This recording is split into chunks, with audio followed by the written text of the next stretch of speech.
Here with Phil Savage, of course, longtime Cleveland Browns GM, Alabama color guy.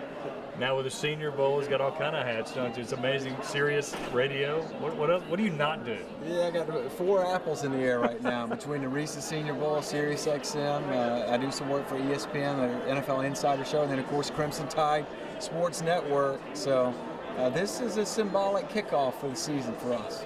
Now, you know the inside of what Nick Saban thinks as well as anybody. What is he looking for in a quarterback? It's the same thing. Everybody wants to know, but to me it's the same thing, right? Yeah, it is. And I don't think he really knows right now in terms of who it's going to be. But to me, it's the quarterback that can end each possession with a kick, an extra point, a field goal, or punt. And that means no turnovers. And so that's what he's going to judge it on. I think the good news for Alabama fans is the fact that for the last 2 years they've done it with 2 completely different styles, Blake Sims and Jake Coker.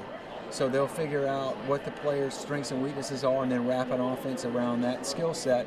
And then the second point I would make is that Alabama has proven, unlike any other team in the country, college or pro, all these other teams, the quarterback has to be the superstar and shoulder the whole thing. Right. At Alabama, you don't have to do that.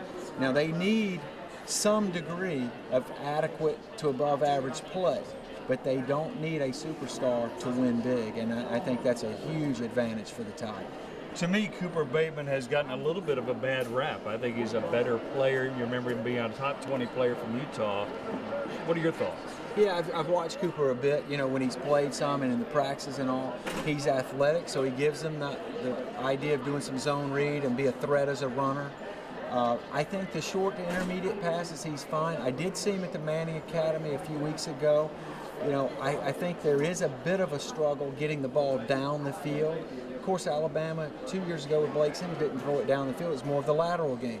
Last year with Jake Coker, it was bombs away. Yeah. So I think it just depends on what they're really looking for in terms of threatening the field with the arm. He can do it with his legs and he can do it short, intermediate with his arm, but I do worry a little bit about the downfield throws. The last few years, we've seen the audition the first few games. You expect the same?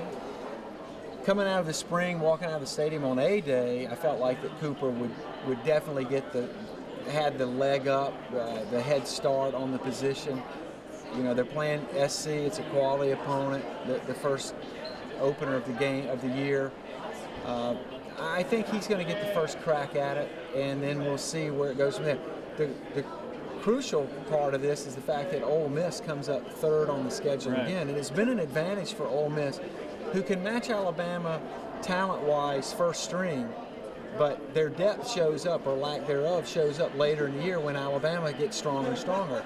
So it's worked to their advantage to get Alabama early on the schedule. It happens for a 3rd year in a row now this season. So it's going to be important for Nick Saban and staff to figure out who they really believe can win that game. To me, that's more of a focus than even the first 2 contests. Finally, a thought on this defensive line, maybe not as deep as years past, but NFL-wise, which is how your eyes look, as good a pass rushing front as I've seen in a while at Alabama. Well, this defense has evolved in a big way since Nick Saban first arrived. I mean, it was all about big and bold and strong in the middle.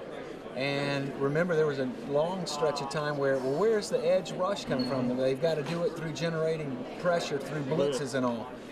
Now, as they've adjusted their recruiting, now they've got the speed on the outside with Ryan Anderson, Tim Williams, Anthony Jennings, Deshaun Evans. They got guys in the back end. Last year, the secondary had 4 corners, essentially, converted corners that went to safety.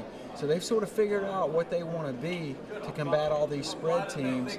And that defensive front will be different because most of the star power is going to be on the edges, with the exception of obviously Jonathan Allen, who's a terrific player. But this team's going to be a little different than the Alabama fans have seen over the first 9 years of Nick Saban, because their strength at the wide receiver position, to me, this is the best group they've had.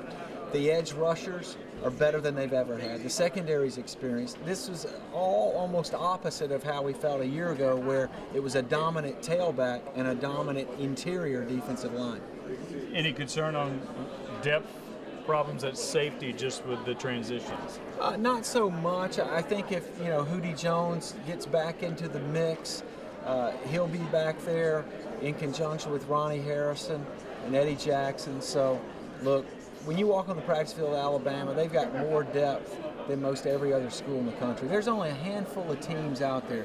Florida State, LSU, and Ohio State, maybe Michigan in the next couple of years that can really match player for player what Alabama has. And they've got more than enough depth to go get the job done. Bill Savage with the Senior Bowl, the Reese's Senior Bowl, like NASCAR. I'll throw you a few minis. Yeah, exactly. And the Alabama color commentator. Thanks, man. All right, Appreciate it. Good to see you.